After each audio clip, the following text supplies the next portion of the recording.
a través del tiempo, en este día tan especial en que el Señor nos añade en su misericordia para que en el beneplácito de su palabra crezcamos, renovemos y juntos podamos transitar esta linda senda de justicia por amor a su nombre en este peregrinaje que es la vida, en estos cuerpos que son para desgastar, siendo guardados como templo, la anunciación del tiempo venidero en el presente para este pueblo que está apartado, santificado por el poder del sacrificio.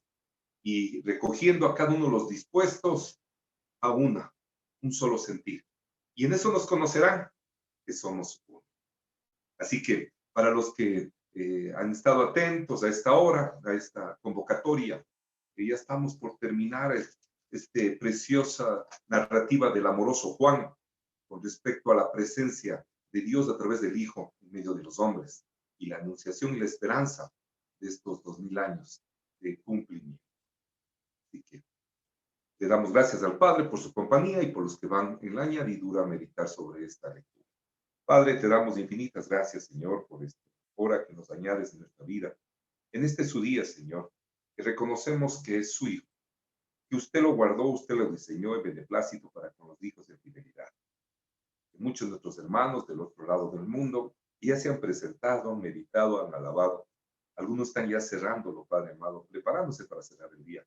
Y nosotros, Señor, en la mitad de la jornada nos regocijamos en que su misma presencia a través de su Espíritu mismo, Señor, nos hable, nos renueve, nos aliente, nos fortalezca, Padre, siendo que como hijos nos acercamos.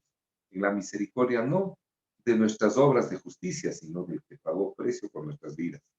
Como misericordiosos nos presentamos a causa de la oración de que perdonemos así como usted nos ha perdonado, o que tengamos esa virtud de la generosidad desde el corazón. Le damos gracias por esta añadidura, Padre. Sea usted con nosotros y guardando nuestros labios de no proferir engaño. Y la lectura de su palabra, conforme a la Escritura, sea nuestra senda. En el nombre de Yeshua, en el nombre de Jesús de las naciones. Amén y amén. Y hemos transitado durante todas estas semanas de sábado, Shabbat, a las 10 de la mañana, en la lectura de esta presentación de Jonathan, de Juan, y cómo él percibió la vida de Jesús a su lado y el tránsito con respecto a cada uno de los acontecimientos y la fortaleza dentro de lo profético. Entonces, debemos entender que en estas circunstancias tenemos que ser renovados y a lo que vamos aprendiendo y vamos perseverando, alcanzar el verdadero mensaje, que es un mensaje personal al corazón de cada uno de sus hijos y en general para la humanidad, siendo que la narrativa de la Biblia es un libro de historia que comenzando siendo profética se ha convertido en una realidad y siendo revelacional va restaurando y alineando a los corazones que despertando del letargo encuentran propósito en la vida del Padre, en el Hijo. Entonces, hemos transitado el capítulo 18, terminamos el 18, empezamos con el 19 y estamos en un punto crítico. La métrica dividió los capítulos, pero es un momento crítico. Estamos en la mitad del juicio de completamente una injusticia. Un hombre justo sentenciado como injusto. Y esta era la consecuencia del cumplimiento profético. Y en la mitad de este juicio que se encuentra ante Pilato, Pilato empieza a incurrir, ¿no? Dice, estamos en la fiesta, el versículo final del capítulo 18, estamos en la fiesta y tenemos por costumbre darles un libertario. ¿Quién hay? ¿Quién les pongo? A Jesús y a Barrabás. El versículo 40 del capítulo 18 dice, entonces todos dieron voces de nuevo diciendo, no a este, sino a Barrabás, y Barrabás era ladrón. Fue el libertado, el injusto. Así que empieza el capítulo 19 con el verso 1 diciendo, así que entonces tomó Pilato a Jesús y le azotó. Sabiendo que no había encontrado ninguna falta en él, ¿qué hizo? Le azotó.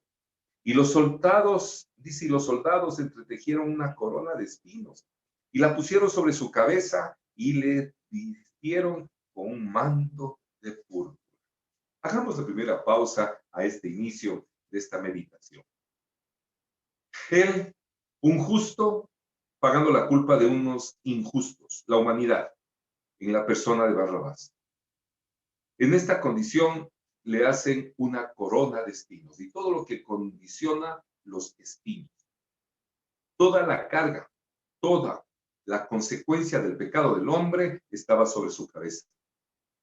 Cuando el Señor, a causa de la desobediencia en el Edén, le ordenó al hombre que trabaje y que coma con el sudor de su frente, cuando en la perversión del hombre a través del asesinato de Caín sobre Abel, su hermano, la condición de eso era cardos y espinos, esa condición de todo homicida que produce muerte, diciendo que el pecado produce muerte. En este simbolismo, en la corona se establece. Y dice que le pusieron tuvieron un manto de púrpura. Este púrpura no tenía nada que ver dentro de la idiosincrasia de todo el aspecto, ni histórico, ni del pueblo de Dios, ni del pueblo hebreo, ni la casa de Judá. Este era un atributo que tenía de Roma. Y él le ponen una capa de Roma, un manto púrpura, y acepta esta condición, desde el silencio, porque sabía a quién más tenía que redimir. Ya en ese tiempo había mucho del pueblo que había perdido identidad dentro de lo que se conocía como Edom, los edomitas, los romanos, y de todo el trasfondo de donde viene esto. Pero en esta condición se estaba cumpliendo una profecía establecida en el libro de Isaías, en el capítulo 59. Por un minutito, vayamos al libro de Isaías, capítulo 59, y nos vamos a encontrar en este cumplimiento profético. ¿Cuándo? Capítulo 59 de Isaías. En el versículo 20, anuncia todo el capítulo 59, nos hace una narrativa del pecado, de las condiciones de pecado del hombre del pueblo, ¿sí? De todo el pueblo de Dios que había pecado. Y vale la pena hacer una rápida lectura desde el verso 1 cuando dice: he aquí que no se ha cortado la mano del Señor para salvar, ni se ha agravado su oído para oír. No crean que las oraciones no es que no escucha y que él esté incapacitado de operar sanidad sobre el pueblo o salvación. Dice el verso 2, da respuesta cuando dice: pero vuestras iniquidades han hecho división entre vosotros y nuestro Dios, y vuestros pecados han hecho ocultar de vosotros su rostro para no oír. Las consecuencias era, la paga del pecado es muerte, separación, y los pecados, las transgresiones, las perversiones, hace que cortemos la comunicación con el cielo. Dice el verso 3, dice: porque vuestras manos están contaminadas de sangre y vuestros dedos de iniquidad, vuestros labios pronuncian mentira, hablad maldad vuestra lengua. No hay quien clame por la justicia, ni quien juzgue por la verdad. Confían en vanidad y hablan vanidades, conciben maldades y dan a luz iniquidad. Esa es la posición, ese es el norte del hombre. Y a causa de esta condición es que hay esta perversión y separación. Y por eso él tiene que ir a la cruz. Y aquí en el mismo capítulo, cuando llegamos al versículo 20, dice: y este será mi pacto, perdón, 20, y vendrá el Redentor a Sión y a los que se volvieron de la iniquidad en Jacob, dice el Señor.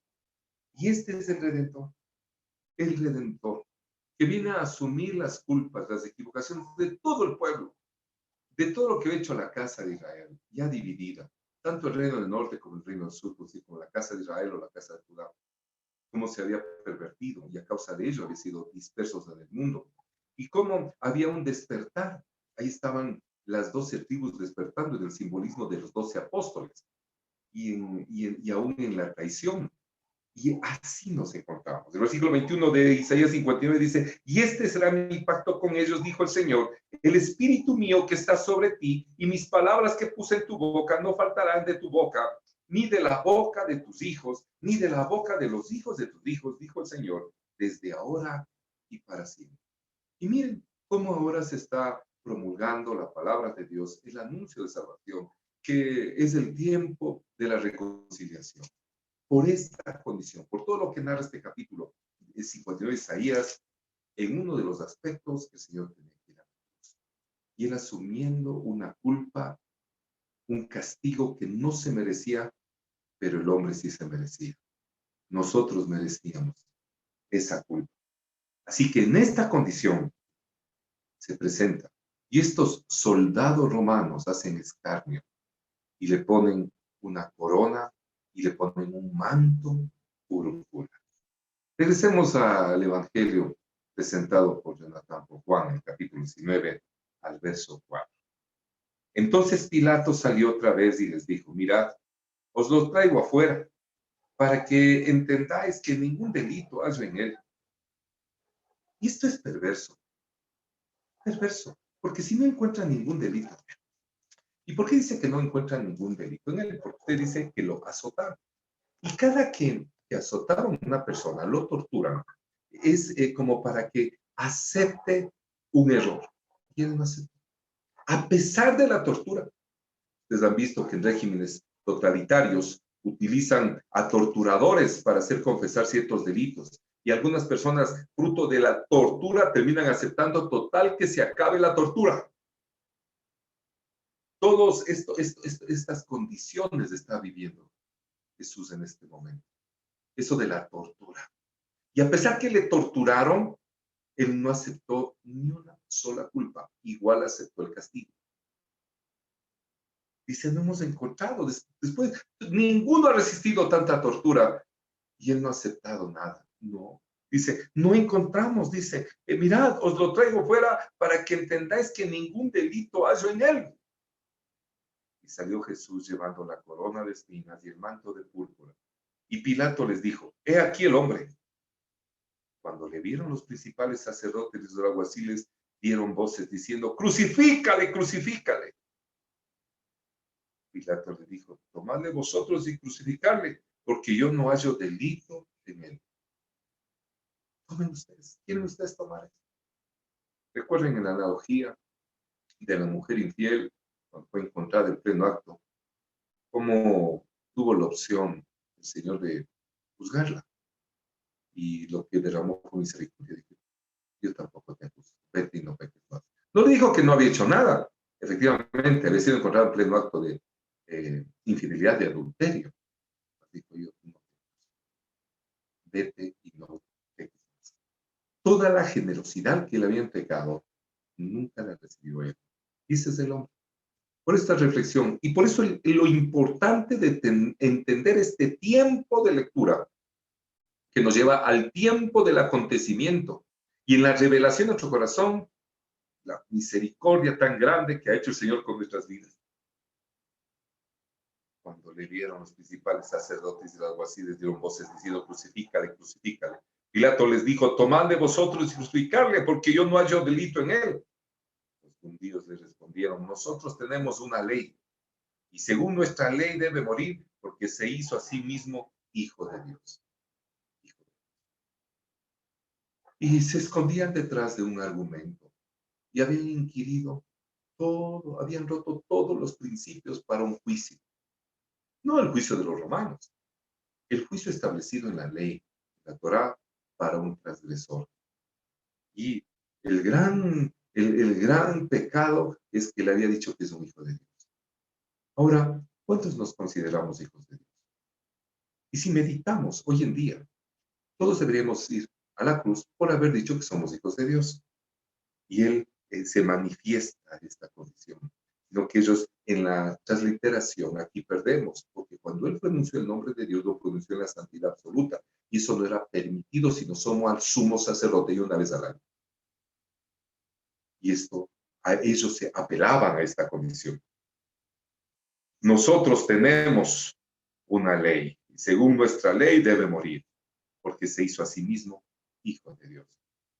Cuando Pilato oyó decir esto, tuvo más miedo, dice. Y entró otra vez en el pretorio y dijo a Jesús, ¿de dónde eres?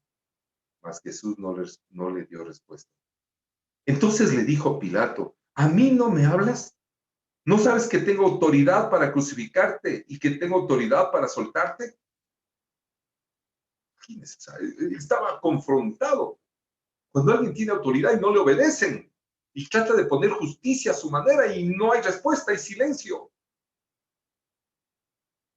Entonces responde Jesús, dice el verso 11.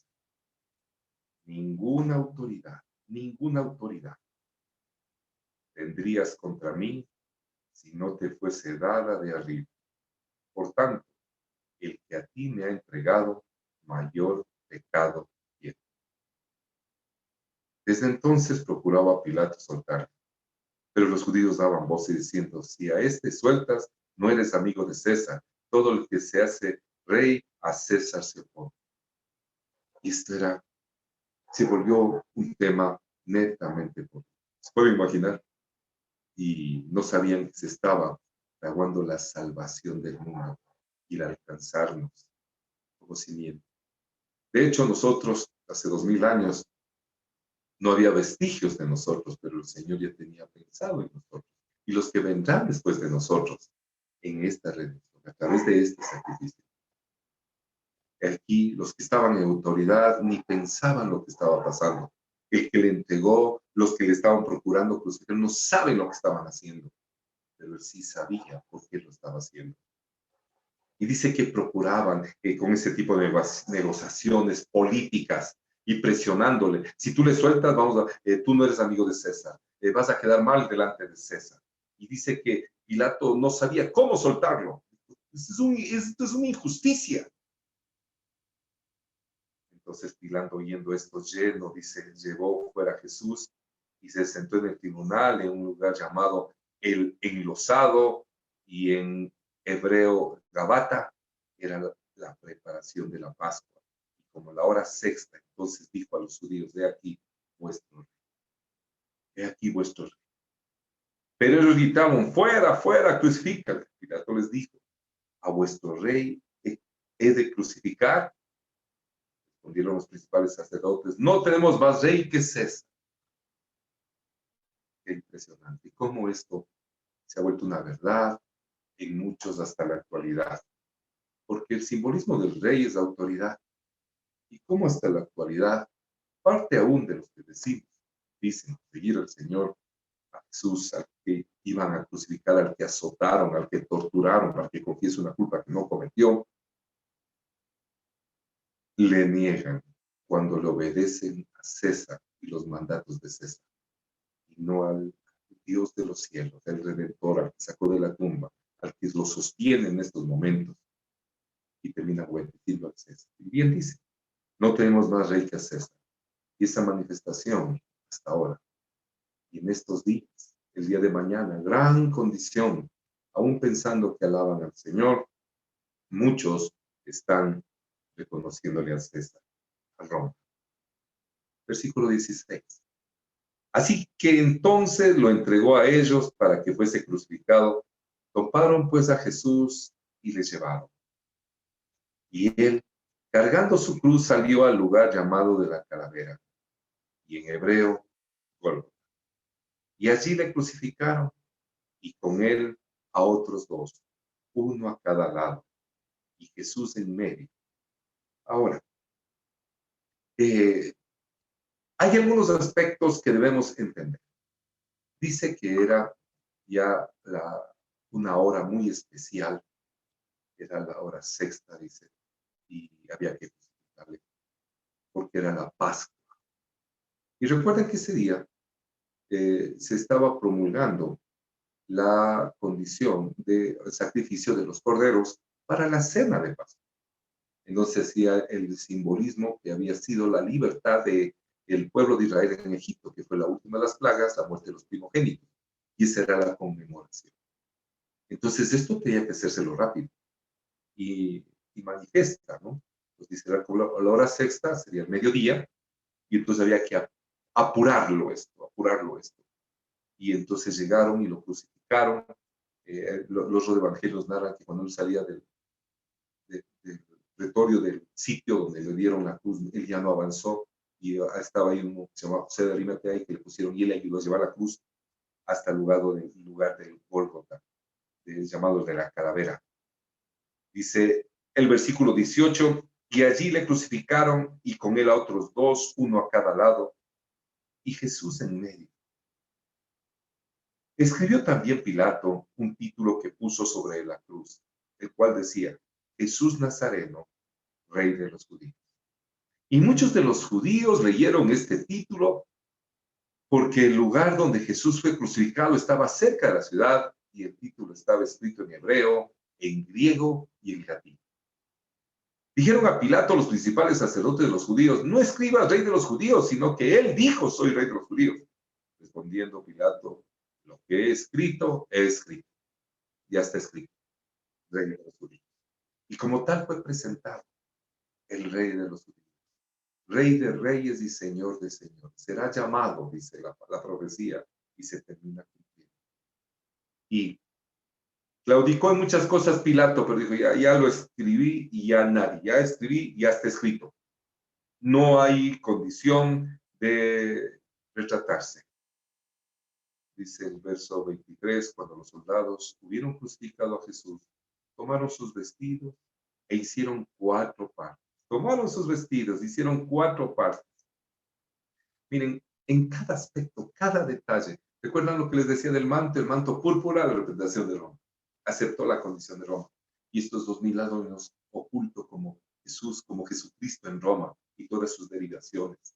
Y en este último despertar, un despertar impresionante, con todos los estudios que se hacen desde las raíces hebreas, la senda antigua, todo un pueblo despertando del letargo, de todo un acondicionamiento, de dogmas de hombres, una mala interpretación fuera de los tiempos, las malas traducciones, todo esto está siendo develado. Y aquí, en esta condición de las 4 partes, y dice, una para cada soldado, tomaron también su túnica, la cual era sin costura, de un solo tejido, de arriba abajo. Imagínense esa túnica preciosa de él. Y este manto lo dieron 4 partes, representando los 4 costados de la tierra a donde fue esparcido las ovejas perdidas de la casa de Israel. Y cuando él proféticamente anunció que no había venido sino a buscar a las ovejas perdidas de la casa de Israel. Y de este costado extremo de la tierra, en donde meditamos a esta hora sobre la vida de Jesús, nos deleitamos en su presencia y le damos gracias. Le damos gracias. Porque si no fuera por este sacrificio, no podríamos mencionar su nombre. No podríamos entender que en Él hay redención, que en Él hay misericordia, que en Él hay paz. Oh Padre, estos 4 costados.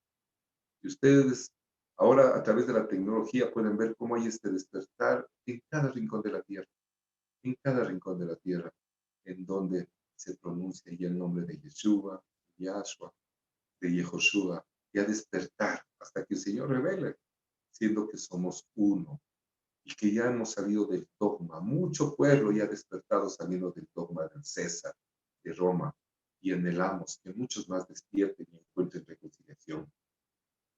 Dice, entonces dijeron entre sí, versículo 24, no la apartamos, sino echemos suerte sobre ella, a ver de quién será. Esto fue para que se cumpliese la escritura que dice, repartieron entre sí mis vestidos y sobre mi ropa echaron suertes. Y así lo hicieron los soldados.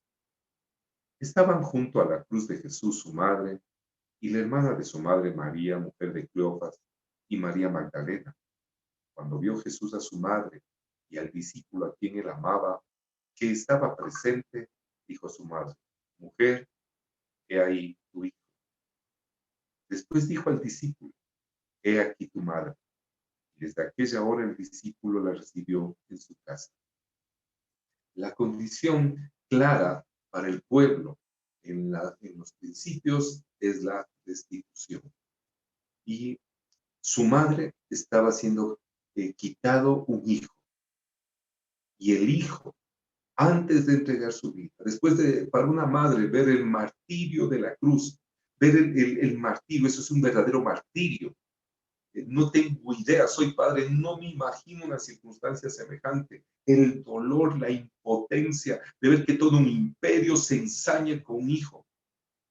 Y él hace este principio de restitución para con su madre. He a tu hijo.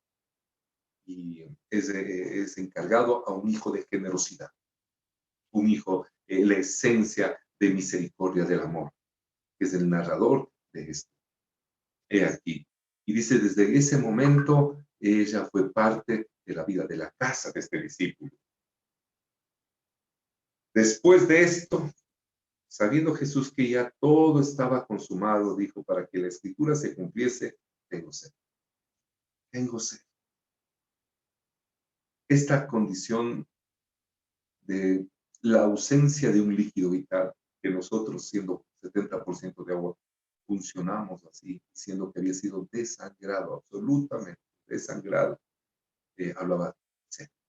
Pero hablaba de esa sed de justicia. Sed de justicia. Porque cómo habían, el mundo se había ensañado, al igual que se sigue ensañando. Y no por eso él ha vuelto a la cruz, de ninguna manera. De ninguna manera. Él ha manifestado que solo una vez fue suficiente para redimir el tiempo del hombre sobre la tierra. Fue tan puro él y su sangre era tan pura que alcanzaba esta sed, era que se cumpla la justicia. Y cada que los hombres caminamos por la senda de justicia, estamos aplacando esa sed. Cada vez que operamos en justicia, en misericordia, aplacamos esa sed. Cada vez que hablamos verdad y no hay engaño en nuestro corazón, aplacamos esa sed. Versículo 29 dice, y estaba allí una vasija llena de vinagre. Entonces ellos empaparon en vinagre una esponja y poniéndoles un hisopo se la acercaron a la boca. Este vinagre no solo era vinagre, tenía otros productos que lo hacían es para dar de comer a los que estaban en el calvario de la cruz, para amortiguarles, era como una droga para que sientan menos dolor al morir.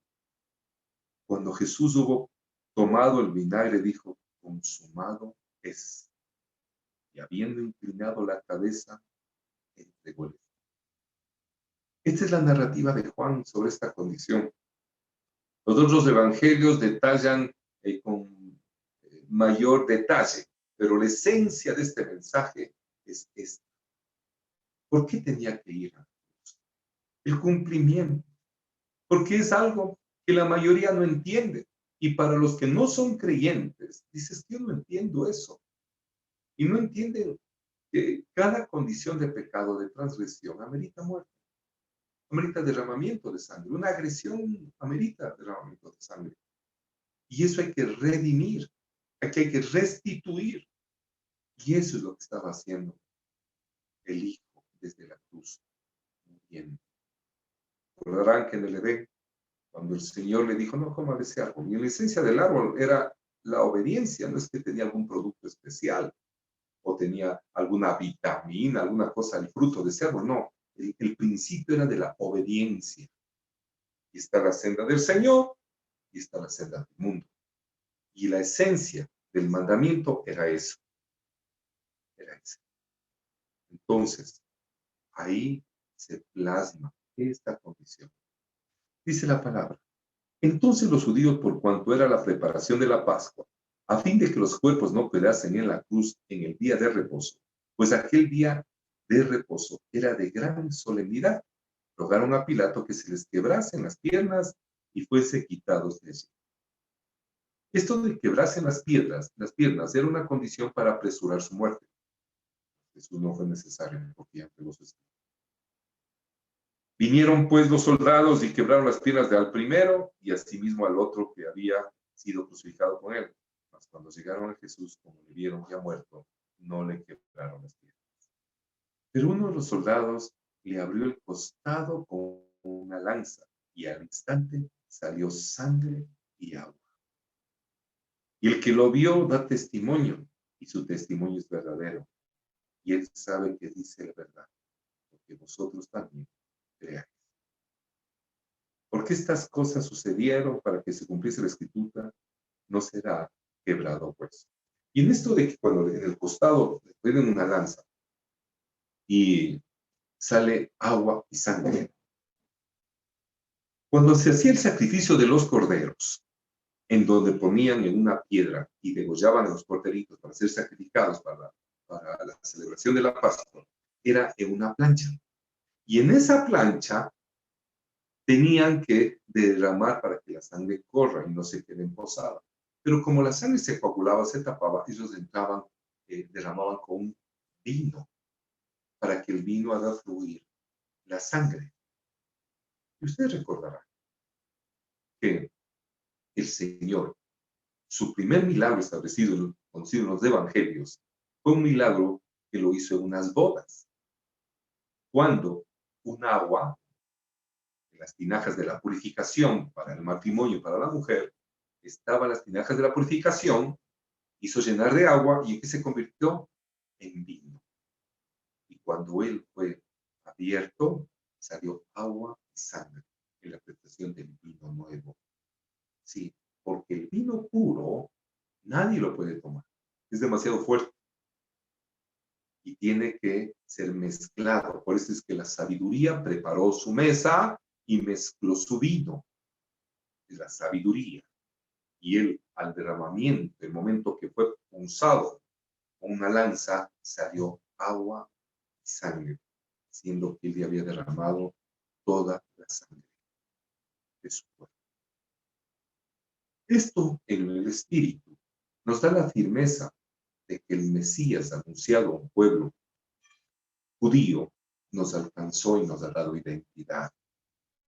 Y que en las naciones nos preparamos para este gran acontecimiento de su segunda venida, en la redención final.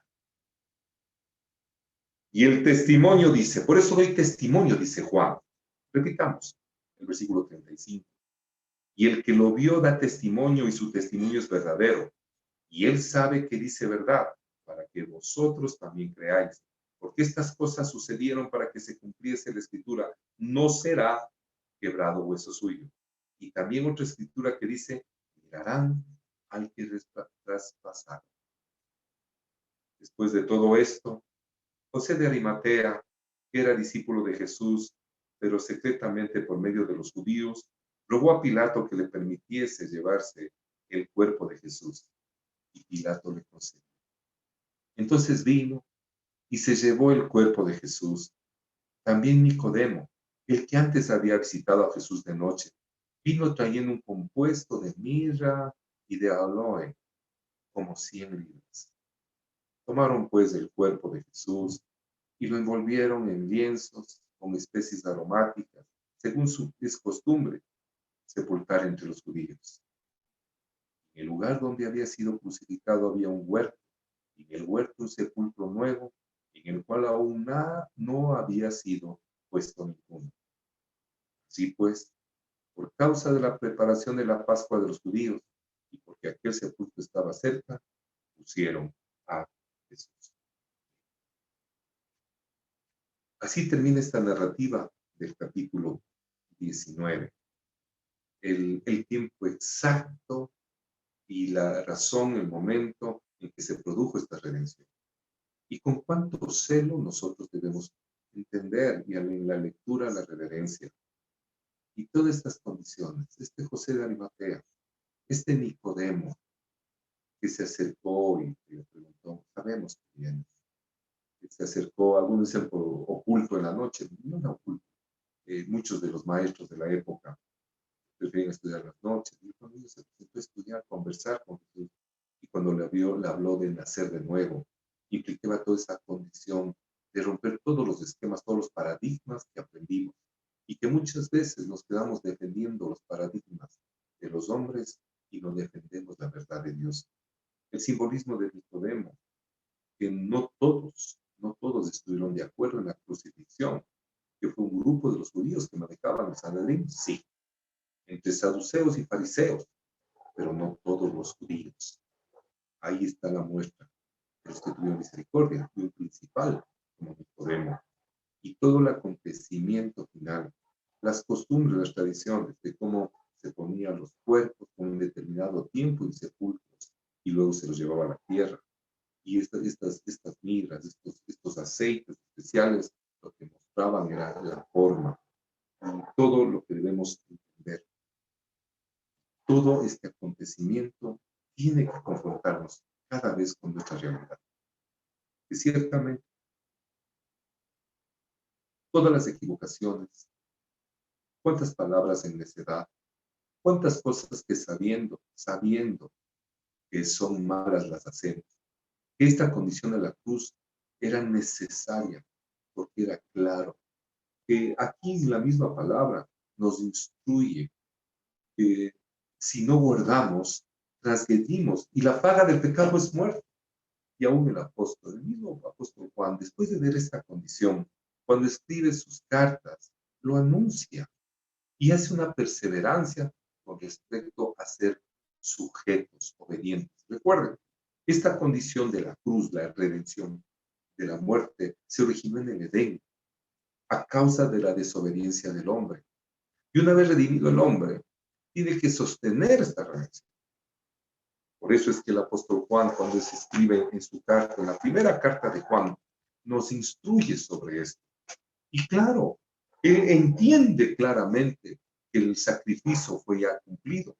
El capítulo 2 nos pone en esa posición y ya como hijos, nos está hablando ya como hijos, no como quien va a ser redimido, sino como hijos. En la mañana, el hermano Carlitos nos instruía sobre esto, claramente lo que era la rendición en el aspecto de lo que representan las siguientes fiestas y la santidad después de la transgresión.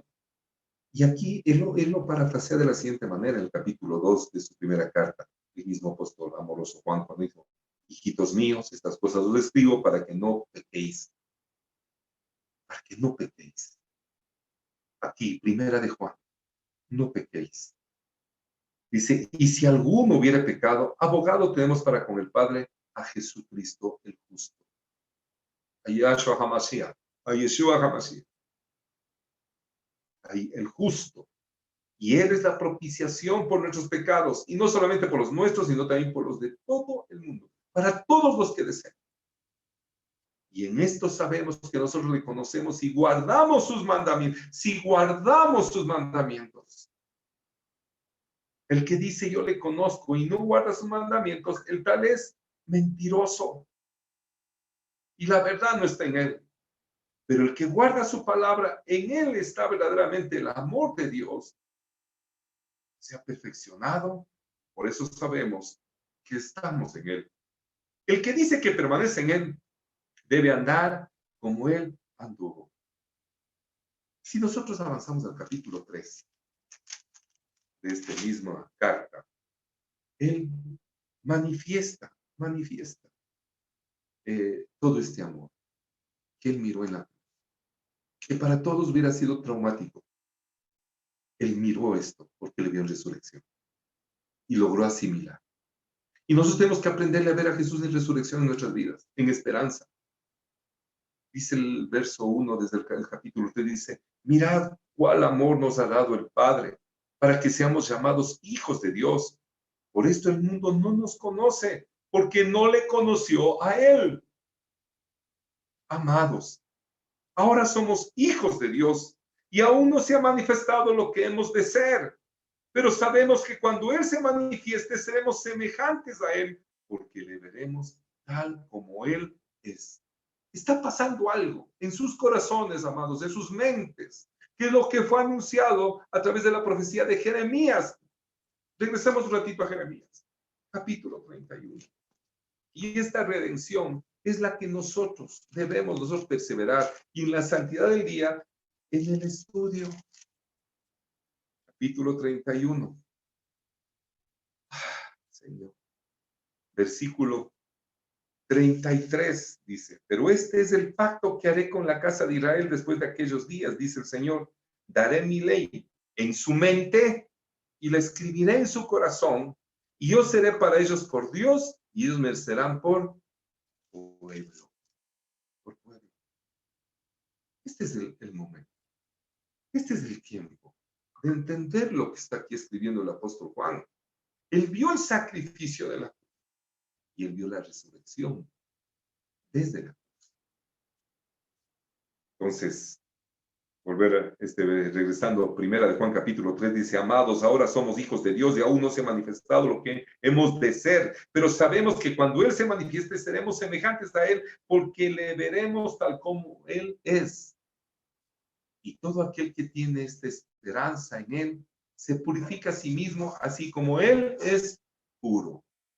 Muy importante es que entendamos que somos un pueblo apartado de toda impiedad, un pueblo santo. Eso es un pueblo apartado, un pueblo santo de toda impiedad. Y la única forma de ser apartado es caminar por donde Él, porque el mundo va por donde quiere y hace lo que quiere. El versículo 4, aquí está la fuerza. Dice: todo aquel que comete pecado infringe también la ley, pues el pecado es infracción de la ley. Está yéndose contra la voluntad de Dios. Y sabemos que Él apareció para quitar nuestros pecados y no hay pecado en Él. Todo aquel que permanece en Él no peca. Todo aquel que peca no le ha visto ni le ha conocido. Yo puedo estar salvo por la sangre de Cristo, pero sigo cometiendo pecados, sigo transgrediendo la ley. ¿Qué dice el apóstol? No le conoce. Puedo decir que le conozco, pero sigo transgrediendo la ley, no obedezco. Me hace difícil obedecerle, no quiero obedecerle. Estoy transgrediendo la ley. Y en cosas elementales, el gran estorbo. Todo el mundo dice: sí, no tenga ídolos delante de Dios. No blasfeme, sí, ahí coincidimos. Honre padre y madre. No mienta, no mate, no desee lo que no es suyo, no hable mal del prójimo, todo eso. Y el día, eso sí tachamos. Entre otras cosas, ¿no? ¿Qué decir de las leyes de santidad sobre los alimentos? ¿Cuántos argumentos hay? Que si Dios tenga misericordia. Todo aquel que permanece en Él no peca, dice el verso 6 del capítulo 3 de primera Juan. Todo aquel que peca no le ha visto ni le ha conocido. Hijitos, nadie os engañe, nadie os engañe. El que hace justicia es justo, como Él es justo. El que practica el pecado es del diablo, porque el diablo peca desde el principio. Para esto apareció el Hijo de Dios, para que deshacer las obras del diablo. Todo aquel que es nacido de Dios no practica el pecado, no practica el pecado. Oh. Y esta es la condición, porque la simiente de Dios permanece en él y no puede pecar, pero sí es nacido de Dios. En esto se manifiestan los hijos de Dios y los hijos del diablo. Todo aquel que no hace justicia y que no ama a su hermano no es de Dios. Porque este es el mensaje que habéis oído desde el principio, que nos amemos unos a otros. No como Caín, que era del maligno y mató a su hermano. ¿Y por qué causa le mató? Porque sus obras eran malas y las que de su hermano justas. Imagínense, ¿por qué causa le mató?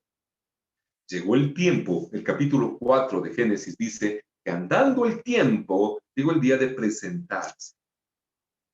Había que presentar los sacrificios que estaban establecidos ya. La conmemoración de la salida del Edén, la vestidura de las pieles. Había que implicar un sacrificio de lo mejor de la grosura, derramamiento de sangre, igual que Caín derramó la sangre de Abel. Ese derramamiento de sangre. ¿Qué hizo Caín?